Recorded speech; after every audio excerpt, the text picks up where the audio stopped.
நோன்பை பொறுத்தவரையில் உடல் ஆரோக்கியமானவர்களுக்கு தான் அது கடமை. ஜகாத்தை பொறுத்தவரையில் அது வசதியுடையவர்களுக்கு கடமை. ஹஜ்ஜை பொறுத்தவரையில் உடல் ஆரோக்கியமும் வசதி வாய்ப்பும் ஒருஞ்சேர பெற்றவர்களுக்குத்தான் ஹஜ்ஜும் கடமை. தொழுகை ஏழைகளுக்கும் கடமை, வசதி உள்ளவர்களுக்கும் கடமை. தொழுகை ஆரோக்கியமானவர்களுக்கும் கடமை, நோயுற்றவர்களுக்கும் கடமை. தொழுகையை பொறுத்தவரையில் நபிகள் நாயகம் ஸல்லல்லாஹு அலைஹி வஸல்லம் அவர்கள் சொன்னார்கள், நின்று தொழ முடியாவிட்டால் அமர்ந்து தொழுங்கள், அமர்ந்து தொழ முடியாவிட்டால் படுத்தாகினும் நீங்கள் தொழுதாக வேண்டும். தொழுதால் தான் நீங்கள் முஸ்லிம். நீங்கள் பயணத்தில் இருந்தால் 4 ரக்காத்து தொழுகைகளை 2 ரக்காத்தாக குறைத்தாகினும் நீங்கள் தொழ வேண்டும். எந்த ஒரு காரணத்தையும் கூறி தொழுகையை விடுவது மார்க்கத்தில் அனுமதியே கிடையாது. 50 வயது 60 வயது ஆகியும் எத்தனையோ இஸ்லாமிய சகோதரர்கள் சகோதரிகள் தொழுகையை நினைத்து கூட பார்க்காமல் இந்த உலகத்திலே வாழ்ந்து கொண்டிருக்கிறார்கள். மிகப்பெரிய தவறு. மரணிப்பதற்குள் நீங்கள் தொழுகையாக வேண்டும், தொழுகையை நிலைநிறுத்த வேண்டும், தொழுகைக்கு நீங்கள் முக்கியத்துவம் கொடுத்தாக வேண்டும். காரணம், நாம் நினைக்கும் பொழுதெல்லாம் செய்கிற இபாதத் அல்ல இந்த தொழுகை. அல்லாஹ் ரப்பல் ஆலமீன் தூதரின் மூலம் கடமையாக்கப்பட்ட இந்த இபாதத்தை அல்லாஹ் குறிப்பிட்ட நேரங்களில் நிறைவேற்றுவதற்கு பெயர்தான் தொழுகை. திருக்குர்ஆனில் ஏராளம் இறைவசனங்கள்.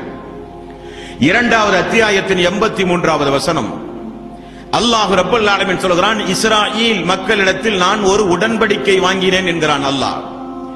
வைத் அஹதுனா மீசாக பனி இஸ்ராயீல், இஸ்ராயீல் மக்களிடத்தில் நான் ஒரு உடன்படிக்கை வாங்கினேன். என்ன உடன்படிக்கை? லா தஅபுதூன இல்லல்லாஹ், என்னை தவிர நீங்கள் யாரையும் வணங்கக்கூடாது. வபில் வாலிதைனி இஹ்சானா, பெற்றோர்களிடத்தில் நீங்கள் நீதமாக நடங்கள்.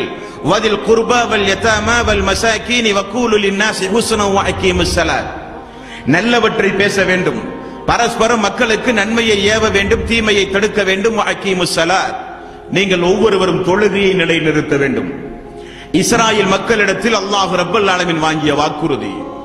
முற்சென்ற சமூக மக்களுக்கு கடமையாக்கப்பட்ட இபாதத் இந்த தொழுகை. தொழுகை என்பது எல்லா மனிதர்களின் மீதும் கடமையாக்கப்பட்ட இபாதத். மறுமை நாளில் எல்லோரிடத்திலும் கேட்கப்படுகிற கேள்வி தொழுகையை குறித்து.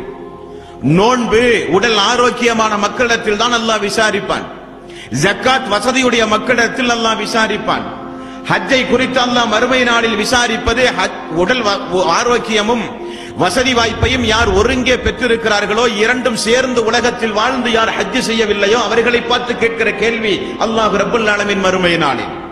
ஆனால் ஹராம் ஹலால் கடமையாக்கப்பட்ட சிறு பிராயத்திலே இருந்து மரணிக்கின்ற வரை ஆண்களிடத்திலும் பெண்களிடத்திலும் அல்லாஹ் கேட்கிற, எல்லோரிடத்திலும் கேட்கிற ஒரே இபாதத் தொழுகையை குறித்து மட்டும்தான்.